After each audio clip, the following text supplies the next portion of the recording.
one of you. I want you to deal with your problems by becoming rich. This is my home. They're gonna need a wrecking ball to take me out of here.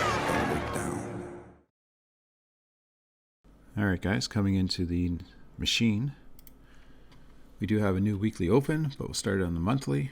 On the monthly itself, we do have very strong support at the 20 white at 39,000, let's just say 40,000.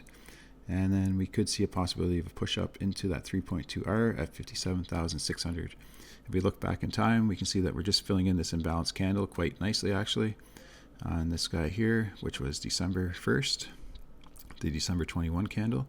But we do have a nice fill in on this imbalance, and we would have to push up higher above this candle to force our ways above the all-time high at 69,000. But as of right now, we do have strong support at 40,000 and the possibility to push up into that 57,700 area. Coming into the weekly, which is a new one, we have support on the 200 here, which is sitting at 49,500. Now the 10 is starting to come down, but we have huge support on the 20 as well, which is kind of in and around that 48,400. So it'd be pretty hard to get down into there this week. So this will definitely hold at 48,400 for this whole week, with the possibility to push up into that 3.2R at 60,300.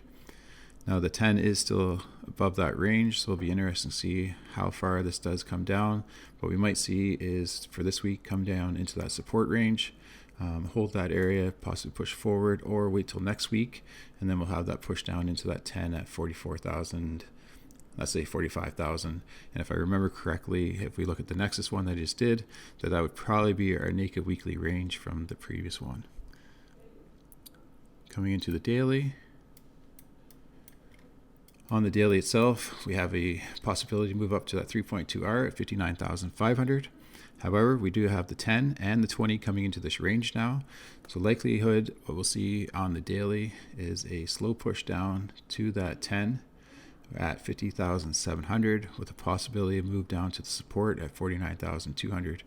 Now this 10 has carried price for quite some time now. So price hasn't actually come back to retest it. So we could just see a move down to that 10 and then try to push higher. On the 4 hour itself, we have somewhat of a mean inversion on the 100, but as of right now, this 100 is holding as support and resistance just because how close it is to the top of this range at the 100. Now we do have the 50 has moved in basically in around, let's say, February 16th. So from February 16th, we have seen a possibility of moving down to hit this mean reversion sitting at the 50,600 currently. Now it is slowly continuing to move up. And then we also have the 100, but I'm going to ignore this 100 for right now just because of how tight it is to the top. And this 10 would have to move down. And then there is, of course, extremely strong support at this 200 range right now at 49,500. So what we could see is this last bearish candle here, or this last bearish candle here, basically, this little order block in this here range, holding price. And if I was to look at the Nexus, again, I do think that 49,500 range is where that naked weekly is. So there is that possibility that we do kind of move down into here and then continue in the upward direction. So that's all I have for the machine. Hopefully it was informative and you got something out of it, and I'll see you in the next one.